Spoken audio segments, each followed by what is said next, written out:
네, 오늘의 말씀은 여호와를 힘입고라는 제목으로 하나님의 말씀을 함께 나눠보도록 하겠습니다.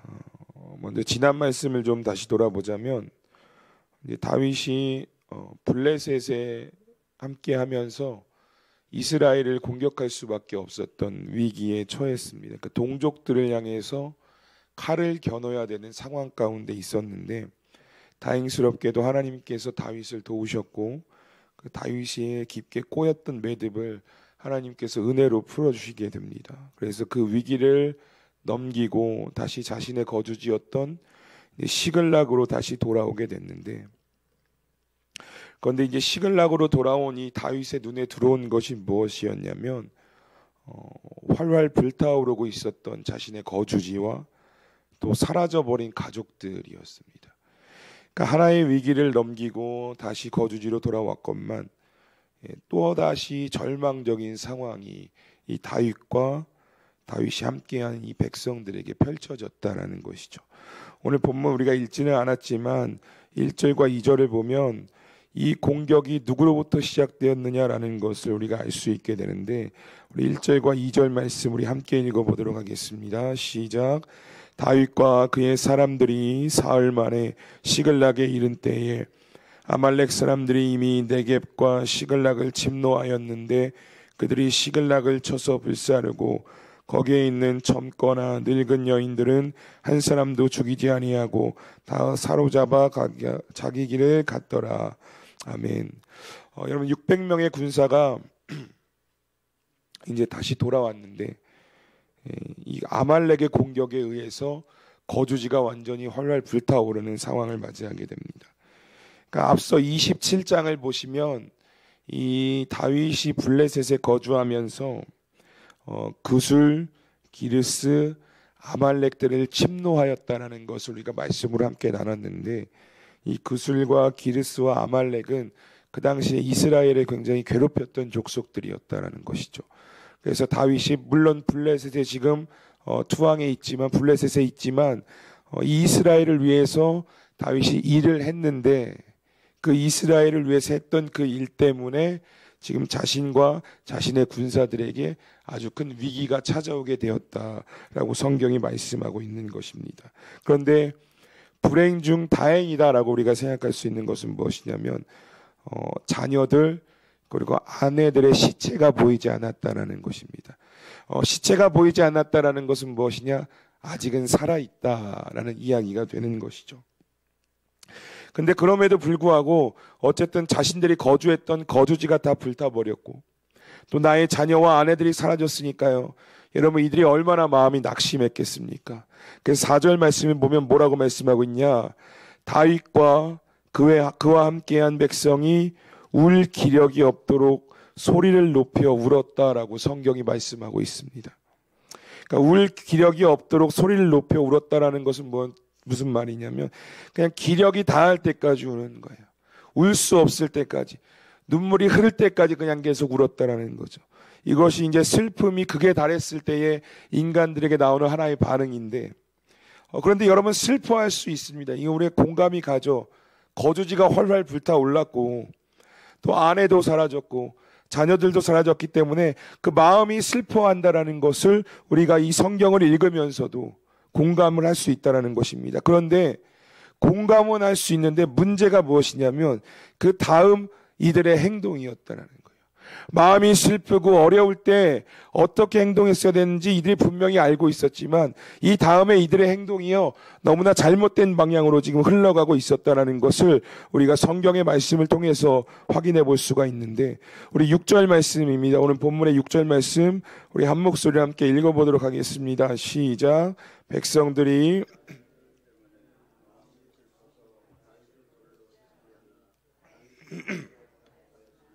그의 하나님 여호와를 힘입고 용기를 얻었더라. 아멘. 낙심이 되죠. 마음이 완전히 무너져 내렸습니다. 그 슬픔을 주체할 수가 없어서 기력이 다할 때까지 이들이 울었다라고 성경인 이들의 어떤 반응에 대해서 이렇게 표현을 하는데, 그런데 문제는 무엇이냐? 그 화살, 이 일이 일어난 이유가 원인이 다윗으로 향하고 있다라는 것을 보게 됩니다. 그래서 이들이 어떻게 행동하냐면 우리가 돌을 가지고 다윗을 죽이자 이렇게 결의를 했다라는 것입니다. 그러니까 이 모든 원인이 우리가 거주지가 불타오르고 또 우리의 아내와 자녀들이 포로로 잡혀간 것이 모두 다윗 때문이다라고 지금 이야기하고 있는 거예요. 근데 여러분, 우리가 성경을 살펴보면 이제 그럴만도 하다라고 이제 이해할 수 있는 것은 무엇이냐면, 이들이 지금 아둘람굴에서 다윗에게 함께 모였던 자들이거든요. 다윗에게 함께 모여서 다윗에게 모든 것을 의탁했던 자들입니다. 그런데 이후의 모습들을 보면요, 어떤 일들이 있었냐면 고국 자신들의 땅을 떠나야만 했고, 또 그 떠난 것으로 끝난 것이 아니라 적국의 몸을 의탁해야만 했으며, 또 방금 전까지도 동족들에게 칼을 겨눌 수밖에 없는 위험한 상황을 이들은 계속해서 경험했다는 거예요. 그러니까 뭐냐면 육체적으로도 굉장한 스트레스를 받았겠죠. 왜냐하면 계속해서 도피의 생활을 했으니까. 그런데 정신적으로도 이미 이들은 한계치에 다다랐다는 거예요. 정신적으로 육체적으로 스트레스를 받으며 한계치에 다르게 되자 거기에 마지막으로 불을 지핀 것이 무엇이냐면 거주지가 불타오른 것과 아내와 자녀들이 포로로 끌려간 일이었다는 것이죠. 이런 스트레스가 결국은 다윗에게 원인을 돌리는, 다윗을 돌로 죽이자라고 결의한 모습으로 이어지게 되었다는 것입니다. 그런데 여러분, 우리가 말씀을 자세히 살펴보면 다윗도 마찬가지였다는 거예요. 이들만, 다윗과 함께한 군사들만 많은 스트레스를 받고 많은 어떤 답답한 상황 가운데 놓인 것이 아니라 다윗도 동일한 상황이었다라는 것이죠. 여러분, 우리가 6절을 다시 보시면 다윗의 상황에 대해서 성경이 뭐라고 말씀하고 있냐면 다윗이 크게 다급하였다라고 이야기합니다. 이 함께한 자들이, 목숨을 걸고 함께했던 자들이 자신을 돌로 쳐 죽이려고 하자 다윗의 마음이 어떠했냐면 다급하였다라고 성경이 이야기하고 있어요. 근데 여러분, 이게 히브리어 원어로 보면 어떤 뜻이었냐면 비좁다라는 뜻으로 쓰여 있는 거예요. 비좁다. 다윗이 비좁음을 느꼈다.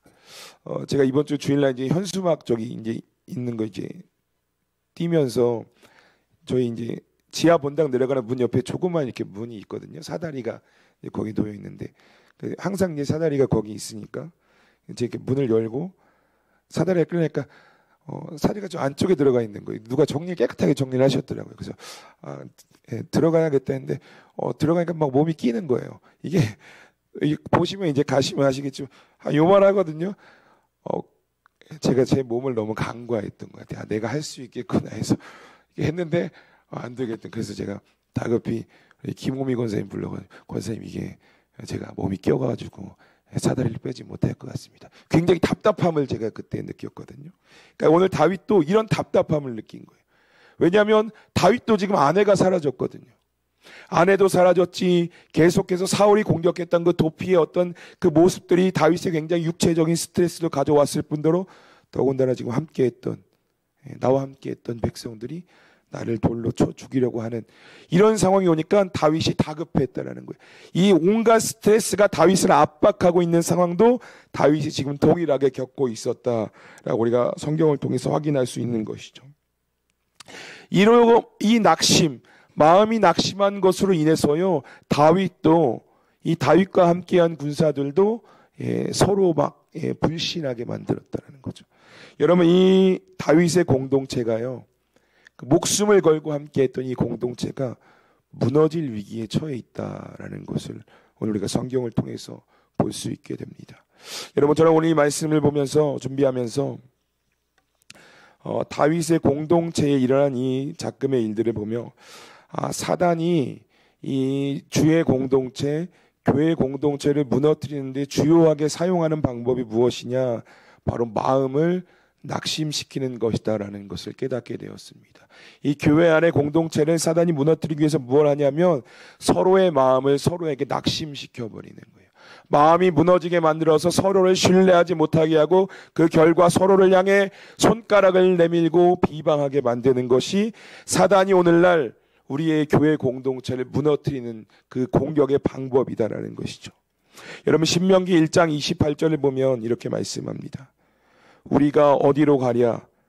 우리의 형제들이 우리를 낙심하게 하여 말하기를 그 백성은 우리보다 장대하며 그 성읍들은 크고 성곽은 하늘에 닿았으며 우리가 또 거기서 안악 자손을 보았노라 하는도다 하기로. 아멘.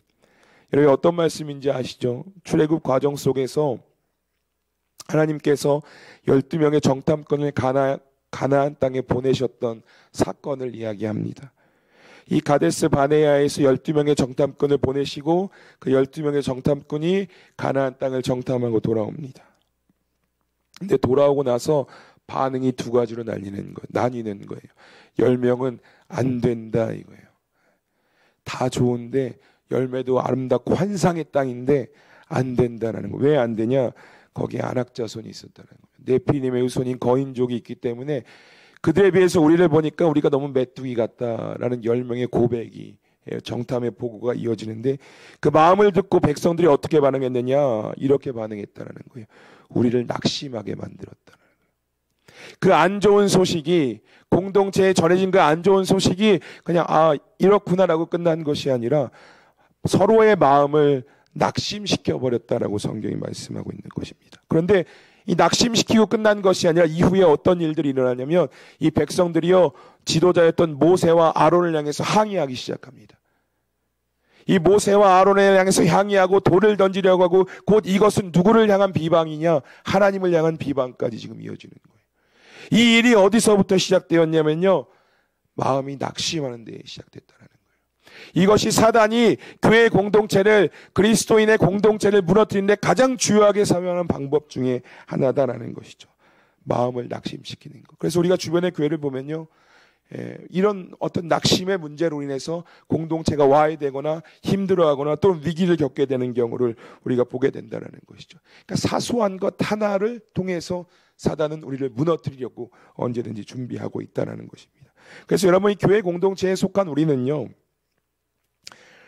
예수님의 마음을 여러분 우리가 넓은 마음을 여러분 품으실 수 있어야 합니다. 근데 그냥 이 예수님의 마음을 품으라는 것이 아니라 다 타협하면 안 되겠죠. 복음에 관해서만큼은 진리에 관해서만큼은 우리가 타협하면 안 되겠지만 이 복음이 훼손되지 않는다면 진리가 훼손되지 않는다면 넓은 마음으로 우리 옆에 있는 성도의 마음을 이해하고 그의 마음을 받아줄 수 있는 성숙한 공동체가 되셔야 한다라는 것입니다. 이 잠언 4장 23절에 이렇게 말씀합니다. 모든 지킬 만한 것 중에 내 마음을 지키라. 생명의 근원이 이에서 남이니라. 아멘. 여러분의 마음을 지키시는 우리 성도님들이 되셨으면 좋겠습니다. 이 종교개혁자 마틴 루터가 이렇게 이야기해요. 이 마틴 루터가 사단이 주는 생각을 무엇에 비유하냐면 새가 머리 위로 날아가는 것으로 비유합니다. 여러분 우리가 새가 머리 위로 날아가는 것을 막을 수는 없잖아요. 새가 내 위로 날아가는데 그냥 뭐 소리만 들리고 뭐 그냥 쳐다볼 수 있겠지만 이것을 막을 수 없다라는 거예요. 그러니까 마틴 루터도 이 사단이 주는 생각들을 지나가는 것을 우리가 막을 수는 없다. 그런데 막을 수 있는 것이 무엇이냐? 이 새가 머리 위에 앉아서 둥지 트는 것을 우리가 막을 수 있다라는 거예요. 그러니까 사단의 마음이 우리의 마음에 그 사단의 어떤 그 생각들이 우리의 마음에 깊이 새겨지는 것은 우리는 막을 수 있다.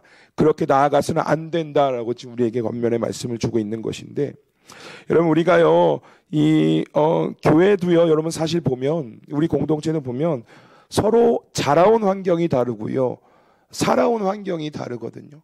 그러니까 생긴 것도 다 다른 거예요. 그러니까 다른 사람들이 모인 곳이 교회 공동체예요. 그러니까 다른 세상의 집단들 공동체를 보면 그래도 수준이 맞고 같은 환경에 있으며 이런 자들이 모여서 이제 공동체를 이루거든요. 그런데 교회는 다르다라는 거예요. 서로 자라온 환경이 너무 다른 거예요. 지금도 살아온 환경도 다르고 어떤 직장도 다르고 그러니까 여러 사람들이 모인 곳이 바로 교회 공동체라는 거예요. 여러분 이 말은 다른 말로 뭐냐면 마음이 맞을 수가 없는 존재들이 모인 거예요. 서로 마음이 맞을 수 없는 존재들이 모여서 지금 공동체를 이루고 있다는 것이죠. 그러니까 사단이 보기에는요 금방 무너뜨릴 수 있는 거예요. 마음만 공격하면. 서로 생각이 다르고 마음이 다르기 때문에 그 마음만 낙심시키면 언제든지 이 공동체를 무너뜨릴 수 있기 때문에 그 마음을 계속해서 공격하고 낙심시키게 만든다라는 것입니다.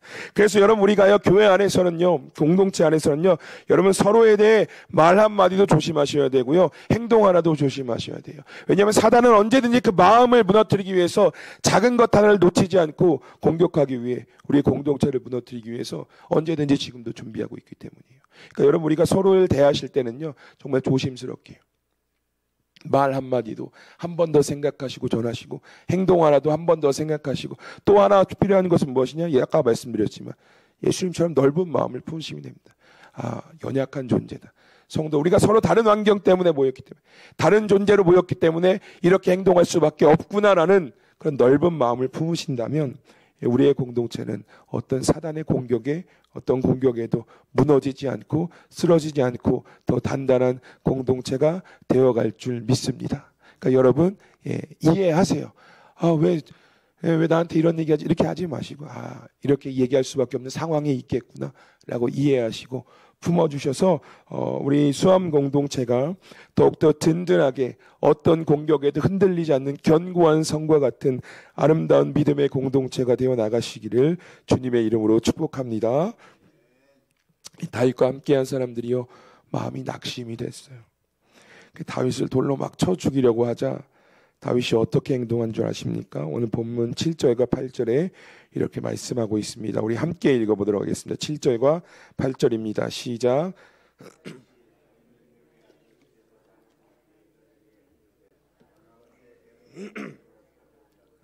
아비아달이 에봇을 다윗에게로 가져가매 다윗이 여호와께 묻자와 이르되 내가 이 군대를 추격하면 따라잡겠나이까 하니 여호와께서 그에게 대답하시되 그를 쫓아가라. 내가 반드시 따라잡고 도로 찾으리라. 아멘. 다윗이 마음이 다급해지자 아히멜렉의 아들 제사장 아비아달을 부릅니다. 여러분, 아히멜렉은 우리가 이제 누구로 기억하시냐면 노베에 있던 제사장이었어요. 다윗이 도피 생활을 시작할 때 노브로 도피의 생활을 시작했는데 거기에 아히멜렉이 제사장으로 있었다는 것이죠. 그래서 거기서 떡을 얻고 골리앗의 무기를 얻어서 이제 도피의 생활을 시작했는데, 이 결국 아히멜렉이 이 일로 인해서 사울에게 죽임을 당하거든요. 거기 노베의 모든 제사장들이. 근데 그때 누가 도망쳐 나오냐? 이 아히멜렉의 아들 아비아달이 도망쳐서 다윗에게로 자신의 몸을 의탁했다라는 거예요. 그래서 그 이후부터 계속해서 지금 제사장으로 다윗과 계속 아비아달이 함께했는데, 이 다윗이요, 이 다급한 상황에서 누구를 찾았냐? 아비아달을 찾은 거예요. 이건 뭐예요? 하나님 찾았다는 거예요. 내가 하나님께 물어봐야겠다. 그래서 여기서 아비아달이 에봇을 가지고 그 우림과 둠밈이라는 어떤 신탁의 도구를 가지고 하나님의 뜻을 구합니다. 하나님 어떻게 해야 합니까? 지금 모든 공동체가 무너지게 생겼고 나 자신도 버틸 수 없는 이런 상황 가운데 하나님 어떻게 해야 합니까? 라고 하나님께 묻자 감사하게도 하나님께서 바로 반응하세요. 그 다윗을 안타깝게 보셨던 하나님께서 다윗의 기도에 바로 응답하셔서 바로 아말렉을 쫓아가라고 이야기하셔요. 바로 아말렉을 쫓아가면 너가 빼앗긴 것도 도로 찾을 것이고 그 아말렉을 찾는 과정도 내가 인도해 주겠다라고 약속을 하십니다. 그래서 이후의 말씀을 보시면 이 다윗이 바로 이제 아말렉을 쫓아가거든요. 군대를 진정시키게 됩니다. 하나님께서 응답하셨다. 하나님께서 우리를 도우실 것이다. 이 약속을 가지고 군대를 진정시키고 아말렉의 뒤를 쫓습니다. 그 추격하는 과정 속에서 아말렉이 버렸던 애굽인 청년을 만나고 그 청년을 통해서 아말렉의 위치를 발견하게 되는데, 이렇게 이제 오늘의 본문이 마무리가 됩니다. 여러분, 저는 오늘 본문의 말씀을 준비하면서 사람은 수많은 위기와 어떤 절망의 상황 속에서 살아갈 수밖에 없는 존재라는 것을 다시금 깨닫게 됩니다. 여러분, 제가 인천 사람이거든요. 그러니까 바다를 보면 저는 어릴 때부터 서해 바다만 이렇게 봐왔기 때문에 뭔가 이 동해에서 볼 수 있을 만한 어떤 그런 막 압도하는 바다의 모습은 사실 제 기억 속에는 없습니다.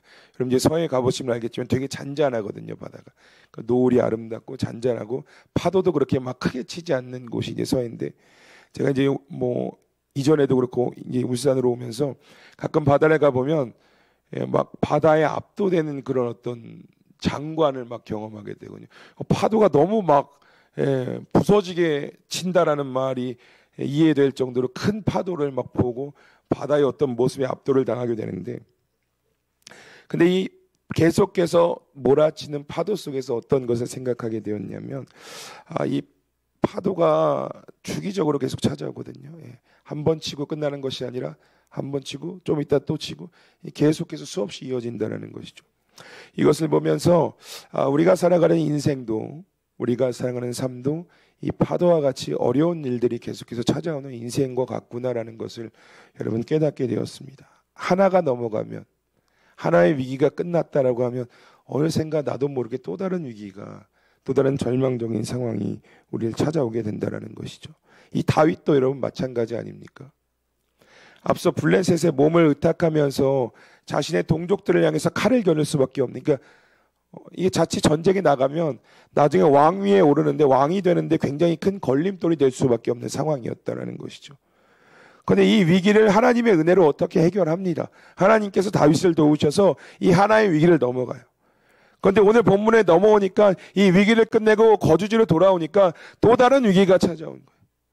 거주지가 불탔고, 자녀들이, 아내들이 사라진 이 절망적인 상황이 다윗의 인생 가운데 또 찾아왔다는 거예요. 하나의 위기가 끝나자 또 하나의 위기가, 마치 오늘 우리가 살아가는 삶의 모습과 같지 않습니까? 하나를 넘어갔을 때 또 하나가, 그 하나를 넘어갔을 때 또 하나가 찾아오는 것. 그런데 여러분, 오늘 말씀 속에서 우리가 한 가지 분명히 기억할 수 있어야 되는 것은 무엇이냐? 이 절망과 위기는 누구에게나 찾아오는 거예요, 파도와 같이.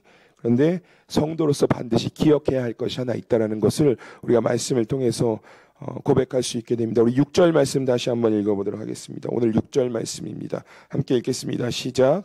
백성들이 자녀들 때문에 마음이 슬퍼서 다윗을 돌로 치자 하니 다윗이 크게 다급하였으나 그의 하나님 여호와를 힘입고 용기를 얻었더라. 아멘. 여러분, 위기에 처하죠. 우리의 인생도 마찬가지입니다. 오늘 이 자리에 서 계시지만 위기와 절망 가운데 놓일 수 있어요. 그런데 여러분, 다윗이 어떻게 했느냐, 성경이 뭐라고 말씀하고 있냐 봤더니 그의 하나님 여호와를 힘입고 용기를 얻었다라고 이야기합니다. 다윗이 크게 다급했어요. 비좁게 느껴진 거, 이 상황이 정말 자신에게 답답하게 느껴졌거든요. 그러니까 나의 힘으로는 할 수 없을 때 뭐를 했냐 봤더니 그의 하나님 여호와를 힘입고 용기를 얻었다, 이렇게 이야기합니다. 이게 세번역 성경으로 이 부분만 보면 뭐라고 말하고 있냐면, 그러나 다윗은 자기가 믿는 주 하나님을 더욱 굳게 의지하였다라고 말씀하고 있습니다. 여러분, 다윗도요, 자신이 처한 상황 가운데 굉장히 큰 압박을 받았어요. 자칫 잘못하다가 내가 죽을 수도 있겠구나 생각이 들 정도로 말이죠. 그런데 그런 상황 속에서 다윗이 무엇을 했느냐면요, 하나님을 찾은 거예요. 하나님을 부르짖고 하나님으로부터 힘을 얻고 하나님으로부터 용기를 얻어서 이 어려운 난관을 헤쳐나갔다라고 성경이 우리에게 말씀하고 있는 것입니다. 나의 삶에 그동안 함께 하셨던 그 하나님이 기억되었기 때문에, 지금까지 나를 인도하셨던 그 하나님이 기억났기 때문에 그 하나님을 찾은 거예요. 그런데 여러분, 우리가 여기서 주목해야 될 것이 무엇이냐면, 다윗이 찾은 하나님이 누구냐? 그의 하나님이었다라는 거예요. 그의 하나님 여호와를 찾았다. 자기가 믿고 있는 나의 하나님을 찾았다라고 성경이 말씀하고 있는 것이죠. 그렇습니다. 성도로 살아가는 우리의 삶에도요, 어려움이 찾아옵니다. 위기가 찾아옵니다. 그리고 그 위기와 어려움은 우리를 절망에 빠지게 만듭니다. 오늘 다윗과 같이. 그런데 그럴 때 성도로 살아가는 우리는요, 세상과 같은 방식으로 이 위기를 대하면 안 된다는 거예요. 세상과 같은 방식으로 이 절망의 순간을 넘어가려고 하면 안 된다는 거예요. 위기 앞에서 성도가 기억하고 고백해야 될 것이 무엇이냐? 바로 오늘 다윗이 보여줬던 모습이에요. 다급하여서 큰 압박 가운데 놓였던 다윗이 어떻게 했냐? 그의 하나님 여호와를 힘입고 용기를 얻었다라고 성경에 말씀하고 있다는 것을 여러분 반드시 기억하실 수 있어야 합니다. 그의 하나님을 찾았다라는 거예요. 내가 믿고 있던 자기가 믿는 주 하나님을 다윗이 찾았다라는 것입니다. 사랑하는 성도 여러분, 우리가 위기 가운데 놓여 있습니까? 절망 가운데 놓여 있습니까? 그러면 하나님을 찾으라라는 거예요. 내가 여태까지 믿고 나를 도우셨고 나를 인도하셨던 그 하나님을 찾으라라고 다윗이 우리에게 오늘 그 올바른 모습을 보여주고 있다라는 것이죠. 하나님을 기억하세요. 위기의 상황 가운데 우리가 할 수 있는 것이 없거든요. 그러니까 하나님을 기억하시고 하나님을 찾으셔야 한다는 거예요. 아모스 5장 4절에 이렇게 말씀합니다. 여호와께서 이스라엘 족속에게 이와 같이 말씀하시기를 너희는 나를 찾으라 그리하면 살리라. 아멘. 다시 한번 말씀드리겠습니다. 여호와께서 이스라엘 족속에게 이와 같이 말씀하시기를 너희는 나를 찾으라 그리하면 살리라. 아멘. 여러분 여기 찾다라는 게 무슨 뜻이냐면요, 구하다라는 거예요. 문의하다, 노력하다. 누구에게 구해야 합니까? 누구에게 문의해야 합니까? 누구를 찾기 위해 노력해야 합니까? 엉뚱한 데 가서 찾으면 여러분 아무 소용이 없는 거예요. 다른 데 가서 찾으면 아무 소용이 없어요. 내 위기를 헤쳐나가게 할 수 방법이 없다라는 거죠. 다윗과 같이 하나님을 찾을 때, 아멘이십니까? 여러분 하나님을 찾을 때, 내가 믿고 있는 그 하나님을 찾을 때 그 하나님께서 나를 수렁에서 건져내어 주시는 그 은혜를 우리가 경험할 수 있게 된다라는 것입니다. 우리 사랑하는 수함교회 성도 여러분, 옛말에 이런 말이 있다라고 합니다. 호랑이 굴에 잡혀가도 정신만 차리면 산다라고 이야기해요. 근데 이 말을 우리 그리스도인들에게 인용하자면, 어떤 위기와 절망이 찾아와도 나의 하나님만 찾으면, 여러분들이 믿고 계셨던, 지금도 믿고 계신 그 하나님만 찾으면 그 하나님께서 어떤 위기와 절망에서도 우리를 건져내실 거다라는 이 믿음으로 승리하시는 우리 성도님들이 되셨으면 좋겠습니다. 넘어질 수 있죠. 그런데 아주 엎드러지지 않도록 하나님께서 붙들어 일으켜 세우시거든요. 매 순간 나를 일으켜 세우시며 또 나의 등을 밀어주시며 나와 함께 하시는 그 하나님을 찾고 하나님으로부터 주어지는 그 승리를 삶에서 마음껏 경험하시는 우리 성도님들의 삶이 되시기를 주님의 이름으로 축복합니다. 우리 이 시간 함께 말씀을 기억하면서 기도하기 원합니다. 우리 앞에 찾아오는 수많은 어려움들 앞에서도 우리가 늘 의연하게 대처할 수 있는 것은 하나님만이 나의 방패시고 하나님만이 나의 요새시고 하나님만이 나의 힘이시기 때문입니다. 우리가 이 시간 함께 기도할 것은, 하나님, 올 한 해 믿음으로 시작했지만 어떤 일이 우리 그 삶 가운데 찾아올지 모르겠습니다. 그러나 어떤 일이 찾아오든지 어떤 위기가 찾아오든지 그 일 가운데 낙심하지 않게 하시고 오직 믿음의 눈을 들어서 하나님을 바라보고 나의 하나님을 찾는 성숙한 성도로 올 한 해 승리할 수 있는 은혜를 허락하여 주시옵소서라고 우리 이 시간 합심해서 함께 기도하며 나가겠습니다. 다 함께 기도합니다.